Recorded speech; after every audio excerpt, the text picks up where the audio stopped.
Hey guys, MrPokke here, and for today's video I want to do something a little bit more interesting, which is, as you guys have known by now, by version 3.6 we are going to be getting Honkai Star Rails, pretty much in my opinion the biggest update that we have seen in a while, which is going to be our 3-team endgame content. So we're gonna need 3 different teams. So for the wording they uploaded to the developers radio, which is you are gonna use 3 different teams, and then afterwards towards the final boss you can then use whatever you want against that last obstacle, right? So with that in mind, I think a lot of you guys probably would have been wondering, especially if you just started playing HSR within the past couple of weeks or the past couple of months, you're the fake code or whatever, how the hell are we gonna construct 3 different teams for endgame content, especially for the free-to-plays, because God forbid free-to-plays have any usable units in 2025. So I just want to kind of break down to you my thought process of not just 1, not just 2, not just 3, but 9 different team comps that you guys can sort of experiment and see for your own considerations. Not saying that you need every single 9, because this is technically,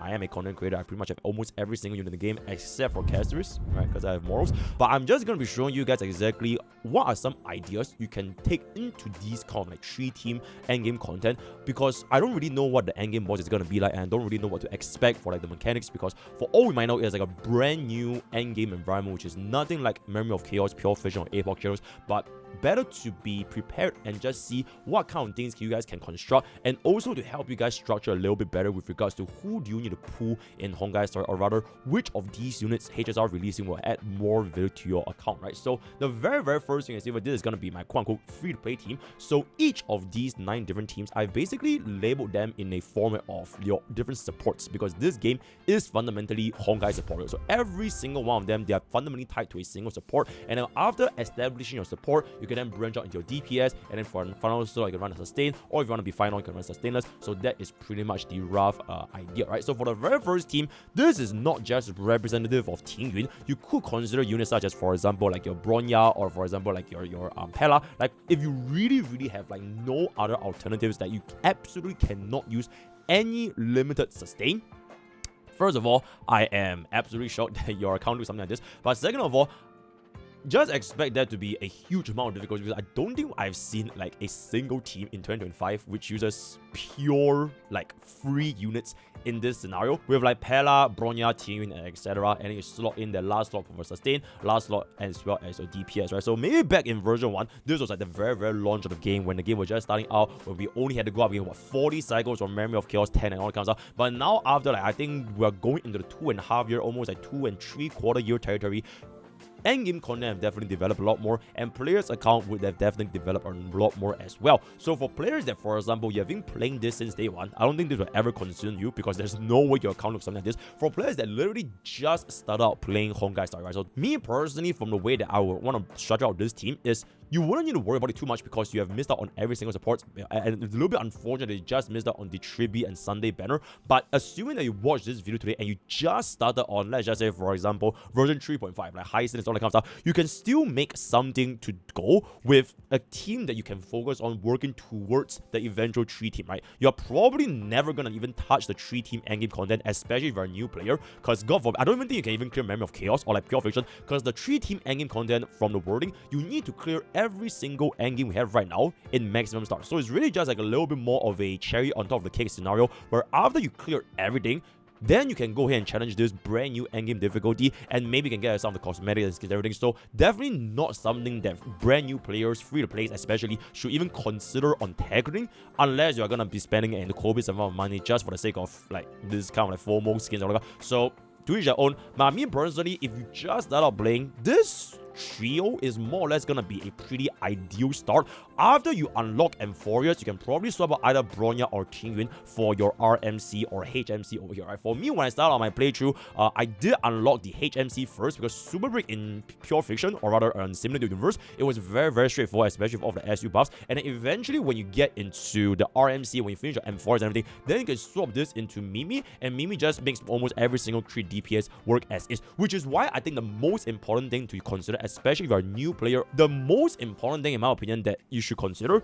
is trying to get your hands on a stable Team 1. Generally speaking, in Honkai scenario, your supports 4-star are generally stronger than your DPS 4-star. We have a lot of free support options like RMC, like Ting Yun, Bronya, Pella, all of the first selector and everything. So if you can establish a baseline, try to get your first banner as your DPS banner. And yes, I know this is called Honkai support and you should be putting for all of the supports, but in my opinion, a brand new player that just out playing, getting their hands on a DPS first is gonna be a lot more of a upgrade compared to getting supports first. So for example, if you were to pull a unit like, let's just say you pull for like a Sparkle, right, or let's just say you pull for like a Sunday or that kind of stuff, right, sure, they might be good, but you don't really have a very strong DPS to use them with, because you can take a look at all of our 4-star DPSs. It's a little bit sussy. I think the best, I'm not even gonna lie, I think the best 4-star DPS or like a free DPS is literally going to be the Archer, right? So as long as you claim this free Archer, you are gonna be having a very solid foundation, and he's pretty much like one of the best things you can use for now until something comes along in the future. But if you are not gonna be able to get the free Archer, then you know, if you don't want to use him, sure, because even though it's not going to be comfortable without a Sparkle, I have shown you guys with my free Archer where we ran a Hanya, RMC, and Gallagher team, and we were still able to roughly clear the endgame content. So, number one team for all of the new players, something looking like this. So if I were to change this into Hanya, when you can eventually get her into the banner, so this should probably be your very first team if you just start out playing HSR. I think this team more or less should get you through a lot of the earlier stages. And you know, back in my days when I started out my own free-to-play account on Herda's patch, I didn't have a free 5-star DPS, I didn't have daughter ratio, all that kind of stuff, and even at that daughter ratio, it's probably not going to be too good. Archer is a ridiculously strong free-to-play DPS given to every single player in the game right now. So I would say definitely make use of him. Even if you cannot get 200 pulls for the signature Lycone, I don't think you should be pulling for any of like Jingliu, Firefly, whatever. It's just not worth it. Can just save it up. Don't forget about the Light Cone. Run the Cruising and Stellar Sea, and this team should get you very decent success, at least until eventually you pull for the desired units you want in the upcoming banners. For example, if you want to pull for hysilens because you want to play DOT, you can think about it. But if you don't want to play DOT, Saruja is coming out, and after Saruja we have March 7 down here and everything. So just look forward to the future content, and we'll see where that goes. Okay, jumping on into the next team. So this part onwards is where the actual team building process is gonna start. I'm not gonna be assuming you're gonna new player anymore. You've probably been playing this game for like 1 year, 1.5 years, all that kind of stuff, and you have any of these support units as your foundation. Then you can build upon these units to think about what sort of units you want to bring into the 3-team content. I'll try to give a little bit, or rather, I'll try to break them down as much of a same units as much as possible between all the different teams, so that you can try to see if you can have enough supports and sustains to sustain out your 3-team endgame content. Right? So for the very first unit, I'm just going to be going by release order, and that is going to be Silwolf. So for Silwolf over here, I think generally speaking, after the buff, you know, after the rework, I think this rework is very nice for Silwolf. She is a extremely strong generalist debuffer that can sort of just bring it to most teams. So granted, she's probably not going to be the best slot for a lot of, like, for example, your Phainons, your Casterers, your Mighty, your Herda. She's probably not going to be the best slot, but nonetheless, she can be used in pretty much a lot of different teams, which means her potential for team building is pretty flexible. So as long as you want something that can like implant witness and like defense down stacking, you are able to get a pretty decent mark. So the first team, I think we don't really need any sort of an introduction. That's definitely going to be Akron plus Silwolf, slap on a Jiao Qiu, slap on a Cipher, slap on a, I don't know, Pella even, right? Then get yourself a sustain at the last slot. Then that is pretty much going to be a very strong team for Silwolf. So maybe something along, if you have Jiao Qiu, that's great. If you don't have Jiao Qiu, Cipher is totally fine. But if you skip both Jiao Qiu and Cipher and you're running an E0 Akron, you could even consider something like if you have a Tribi, you can merge up together with there, running out of a Sparkle, or if you want to run a double Nihility, for example, without Jiao Qiu and Cipher, I think you can consider running Pella. I'm not too sure if that is going to be too considerable, but we also have the upcoming hysilens, which I have tested myself personally. By the time this video goes up, hysilens with Akron technically still works kind of, right? Very not the best synergy, but if you really want to make Akron having a second hidden teammate, then you can consider it as well. So that is going to be that. And then for the finals over here, I think the most free-to-play acceptable auction, you are probably going to be seeing this guy's face almost every single time. If you do not pull a dedicated support, or rather a sustain slot for the team, team, Gallagher can pretty much fill in for almost every single team hitches right now. This guy is absolutely the goal. Please raise him. Please raise him. Not just because okay, because I already have a sustain. Because nowadays we have a 3-team endgame content. So if you do not pull for your third limited sustain, Gallagher is probably gonna be coming out and serving as a place because it's gonna be saving you a lot of stellar gems, right? Because why would you want to spend 70, 80, 90, 100 pulls for sustain when you can kind of just get a similar result? If not, just try to grind a little bit more in the RNG, even though the Gallagher sustain might not be the most comfortable, right? So it depends on what you want. If you want the absolute highest comfort, then going for the limited harmony, or rather the limited sustain is going to be fine. If you are okay with, resending the runs a couple of times, then Gallagher as a sustain source here is also going to be completely viable, right? So that is pretty much for our Steel Wolf. If you don't want to run Steel Wolf with Aircron, or rather you don't have Aircron, other DPSs to consider is pretty much any of the Quantum DPS. You can run this with Archer, you can run this with Scylla if you want to, you can run it with Jingliu to a certain extent. So as long as you can stack on defense down, or anybody that wants this kind of like weakness implant, feel free to run in Steel Wolf because she is really flexible, right? So that is gonna be that. And now for the Sparkle slot, which is gonna be technically a little bit okay. I'll talk about Sparkle first before Ruan Mei, because Sparkle just had a very recent update with the free unit, and that is going to be Archer, right? So I would say, by definitively speaking, right now I don't think you're gonna be able to see a better use case of your Sparkle, especially since pretty much everybody in the game has a free Archer. So if you're somebody that already pulled Archer back in those days and you want to use her for a third team in the endgame content because you didn't pull any other DPS, then this is gonna be a very strong pairing. Unless the endgame content is just like pure fiction, then we're kind of cooked over there. So Archer and Sparkle is a very decent pairing. Then for the free-to-play option, you can go for the RMC, you can go for the Pella, you can go for the Steel Wolf, you can go for pretty much any unit you want, as long as this third slot is going to be filled up, because these two are like the key synergies over here. And then for the final sustain slot, exactly the same. Gallagher. I think Gallagher is just going to be so universal. Gives us a lot of skill points, give us crit proco, slam on the ultimate, get toughness bar. Just need to be aware that if the enemies are a little bit too fast and you cannot apply Besotted a little bit consistently, then that might be a little bit dangerous. But if you're able to perform this team, I'm absolutely positive that you are able to get a very decent performance in the brand new and 3-team endgame content. Unless it's going to be pure fiction, then that's going to be right. If you do not want to use Archer, right? Not you don't have, because everybody has Archer at this point. If you do not want to use Archer, you could consider the OG E2 deal, right? So this was a very OG deal, and I'm gonna be so for you. I've not used E2 deal for like 10 billion, 1,000 million years. So maybe I can pull him out of games a little bit, because back when Sparkle was first launched, for all of my uncles, you guys will know if you play Honkai Star long enough, her soul design was built as a support for Inhibitor Rune. It's a little bit reminiscent of like them releasing a unit like Phainon, or releasing a Castoris, or releasing an Acheron, right? All these DPS, they come out first, but they always have an inherent flaw within their kit. Sparkle was here after Inhibitor Rune, because Inhibitor Rune's flaw was that he used quite a bit of skill points, and after you slap on Sparkle with Inhibitor Rune, his gameplay felt a lot slower. And unfortunately, Inhibitor Rune also gets a decent upgrade with an E0 S1 Sunday, so that is gonna be there as well. But if you want to use like E2 Dale, then feel free to slap on the Sparkle over here. If you do not want to go for that, you can also even consider Sparkle running this with Phainon, because as per any hyper carry support, as long as you are hyper carry, you can be running Phainon, right? So Sparkle's slot here with Phainon, with E2 Dale, with your Archer, she's still not gonna be that shabby, and you can definitely use her in the content that we have as of the time point of time. Before I move on over here, so combining both Sparkle and Steel Wolf, do you still need to use Mono Quantum in this day and age? I think personally the Mono Quantum is kind of out of meta, because Steel Wolf's weakness implant is no longer based on your team's element, it is based on your slot 1 DPS element, right? So if you can already guarantee the exact winners you want, then Mono Quantum's purpose really falls apart by quite a substantial margin. But that being said, the synergy between Sparkle and Steel Wolf, especially if you have their islands like an E2 Sparkle to stack on 24% defense reduction, I think that can still be a very strong option for any of your hyper carry support,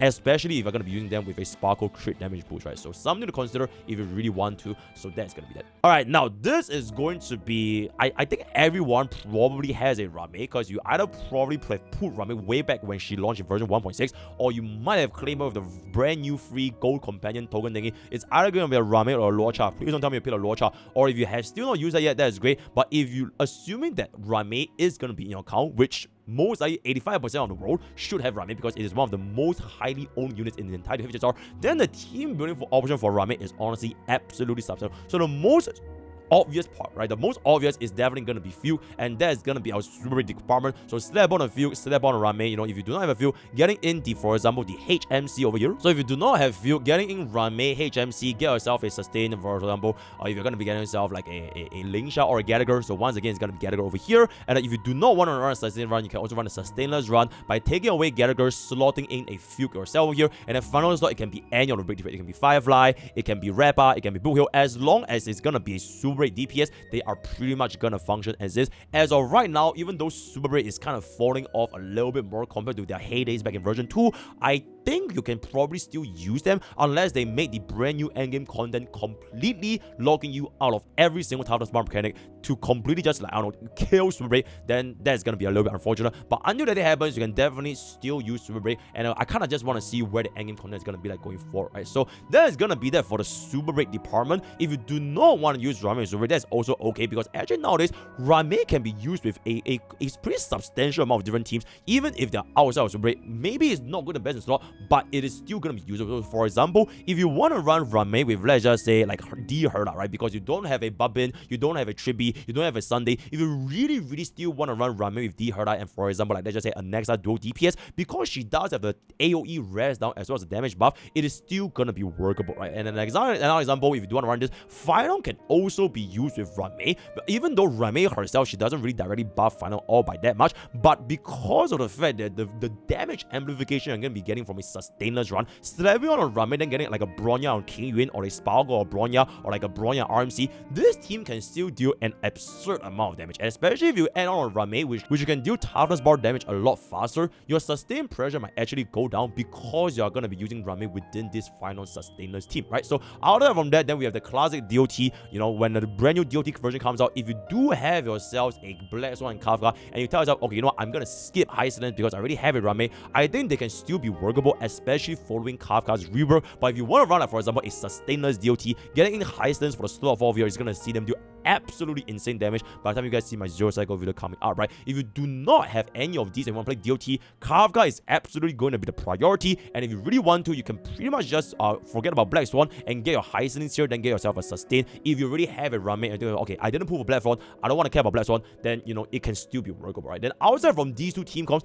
pretty much a lot of these other hyper carry DPS, to a certain extent, you can still use Ruan Mei. So any of these, for example, Jing Liu, Aglaia, Aggron, let's just be real, there's no way they're best in slot, right? They're definitely not going to be best in slot. It is a far more of a downgrade compared to, for example, Bubbin with Aglaia, Aggron with Jiao Qiu, Cipher or Seoul, and Jing Liu with Sunday. Definitely a downgrade, but it can still be somewhat usable. It really just depends on, like, how the content is going to be like. But if you're in a scenario where you really have absolutely nowhere to use your Ruan Mei, right? For example, you already have Team 1 Trippy and Team 2 Bubbin with, like, for example, D Herda with Bubbin. Then your third slot, if you do not have super rate, you can consider trying out Ruan Mei with any of these different DPSs, because back when she first launched in version 1, that was what she originally was used for, right? Pretty much as like a very general support with a Renus break efficiency, res down, damage buff. So if you want to use her, it can still be done, just that it's not going to be the best in slot, right? So that is gonna that for the Ruan Mei. And now for the super rate part for you, I think I sort of already mentioned this just now, which is you really want Ruan Mei.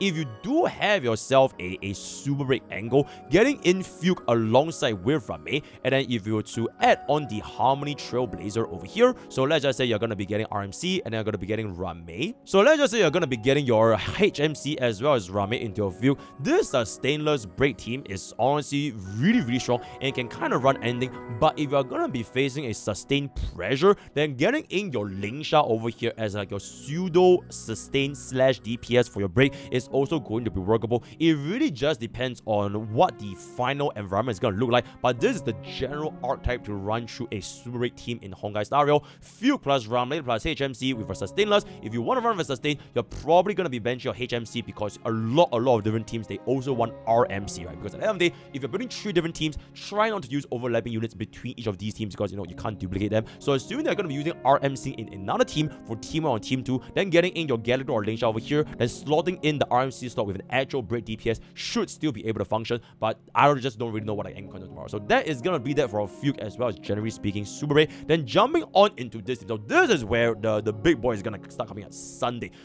I think one of the biggest concerns that players have running a 3-team endgame content is that your supports are gonna be so overworked that every single team wants a Sunday, right? Every single team wants a Trippy, every single team wants a Bubbin, even though this case is not really that much anymore. But I would say both Sunday and Trippy are extremely high demand supports, right? These two are very high demand supports as of version 3. Not sure how version 4 is gonna be like, we don't need to speculate, but just as of this moment, as long as your account has one of these two supports, you are probably going to be able to find a home, a team to build around them in the first place. So don't worry about like, if I put for Sunday, I have no units to use. No, right? You're definitely going to be able to find some units to use Sunday. So for Sunday himself, he has pretty much seen usage completely skyrocket ever since Phainon release, because Phainon with Sunday is like one of the de facto pairing. I'm not too sure how Cyrene is gonna work. I'm guessing Cyrene can slot into slot 3 over here, and then you're gonna find your sustainers with your Bubbin, your Ruan Mei, your Trippy, whatever it's gonna be. Okay, maybe not Trippy, but like whatever of the sustainers is gonna be Phainon. Sunday probably can still see play just because of the additional action, very advanced, the energy, crit damage buff, as well as the crit rate buff, right? So that is gonna be that, very straightforward. Just run any sort of hyper carry DPS with Sunday, you are probably gonna be seeing a good amount of usage, right? Your E2 deals, your archers. Okay, archer is gonna be a little bit more skill point dependent. Your sabers, your Phainon to a certain extent can also be used. Nexa, absolutely. Argenti, absolutely. Himeko, I guess if you want to. Jingliu, absolutely. Acheron, absolutely. Jingyuan, absolutely. Blade, absolutely. Sela to a certain extent. I mean, technically, it is gonna be the best as well. Ratio, if you're still gonna be playing that. So pretty much every single one of a crit DPS, as long as you're a crit DPS, you can make use of Sunday. That is just how Universal Bro is. So don't really need to worry about it too much. If you have him, you can definitely find him a slot somewhere in between, right? And then this is gonna be for Trippy. Trippy is sort of like the alternate to Sunday, in which for a hyper carry you can use Sunday. Then Trippy is somewhat like if you're either a HP scaling DPS, you can definitely use Trippy, or if you need like an area of effect evolution based targeting, for example like a D-Hara, then you can definitely also use Trippy over here. So Trippy's main focus here is either gonna be evolution based content, or if you're gonna be a HP scaling DPS. Okay, I want to show characteristics, but you know I have more, so I didn't pull characteristics. So you can go for something like, for example, like if you pull for the My Day, you are definitely gonna be able to see some play with Trippy as well. And generally speaking, especially if you do have yourself a vertical investment that is gonna be your E1 Trippy over here, then you can see even higher damage amplification. Not to say this is a must pull, but it makes your life a lot easier. So it really just depends on what do you really want to achieve in Honkai Star Rail, because 0 cycle does nothing, and clearing the content with like 1 cycle, 10 cycle, it really changes absolutely nothing. So you just see how much of a comfort do you want in this game. If you don't want to think about it too much, E1 Trippy has an incredible amount of menu that basically got slots with every single team in the game right now because of the 24% true damage, right? But outside of the E1 Trippy, even at E0, you can run with any of these following teams following this power set. I'm guessing a lot of players also definitely have pull for Casuris. My Day, if you have used him before, you can also run the Infamous team, and that is gonna be this over here, the wheelchair team. Or this team can pretty much slap on any of these two slots.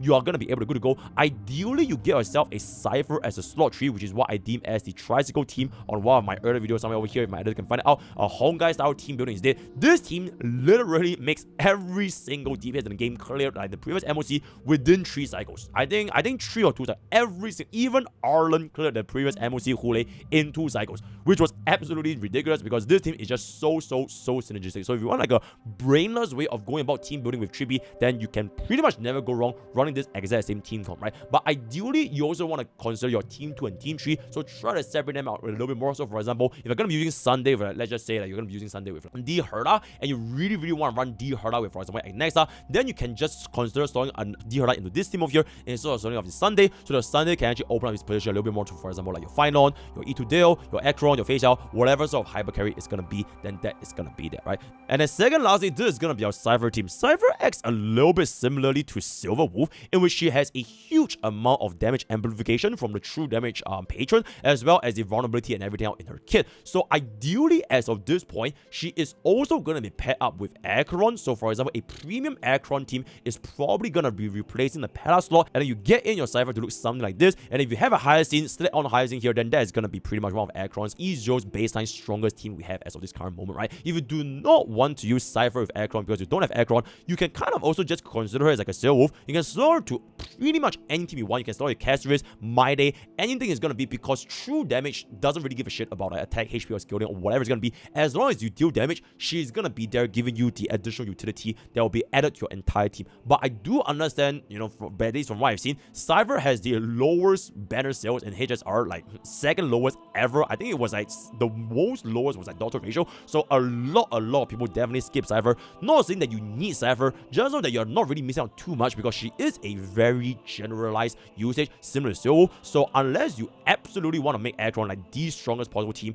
you can definitely go along with a lot of these other team building options to open up into your 3-team endgame content. And then eventually in the future, if you want a little bit more vertical investments, especially if you're thinking of like sustainers runs, then Cypher's true damage amplification and everything is gonna be very strong. And lastly, this is gonna be the final team over here, which as of right now, as of the latest update, is gonna be when Ceridra comes out. You are probably gonna be slapping on Ceridra with Phainon. So just pretend that Phainon over here is Ceridra, right? So Ceridra, I still genuinely don't really know what kit does because the early access server does not have her. So just from what I've seen from the live stream is that she duplicates your unit skill.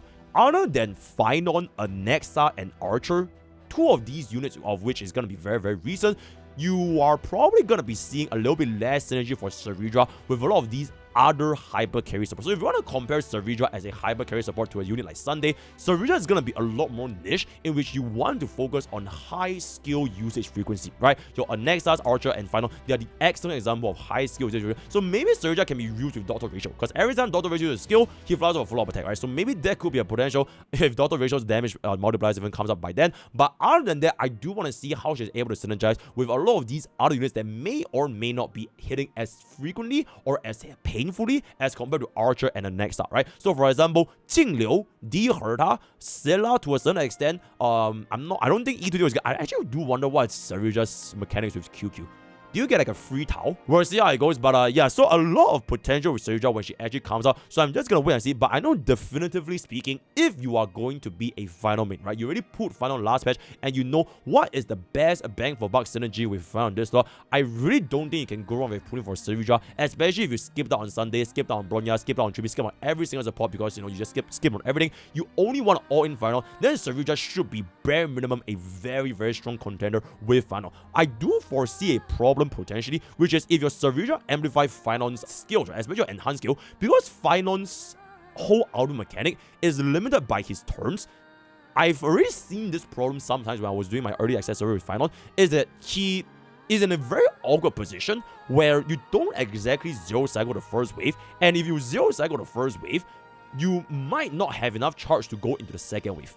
So this often happens if you use an enhanced skill and it deals way too much damage, meaning that you cannot stack on the additional stacks. You know, the Phainon you charge out the 4 stacks of Scourge, right? You want to stack on that at least 4 stacks going to wave 2. So if you're unable to do that, Ceridra, because of the fact that you duplicate your skill a little bit too much, you might lead to a situation where your wave 1 dies way too quickly, leading to Phainon not having enough stacks going to wave 2, which might actually be a DPS loss. But for that moment, we're just going to see how she's actually going to be playing when you actually pair up with Phainon, right? So other than that, I'm just gonna see what the second half of Dream is gonna offer. But as of right now, this is pretty much the 9 different team comps that you guys can consider going into the 3-team endgame content. I'm pretty sure if you are especially if you are a day 1 player, even if you are free to play, you should probably already have built up like at least 3 of these comps, right? I'm not saying everybody needs to build every single team comp, but you probably built up at least 3 of these team comps. So if you're trying to go for like, assuming that you clear all of the endgame content, going for the clearing for the 3-team endgame into the final boss, it shouldn't be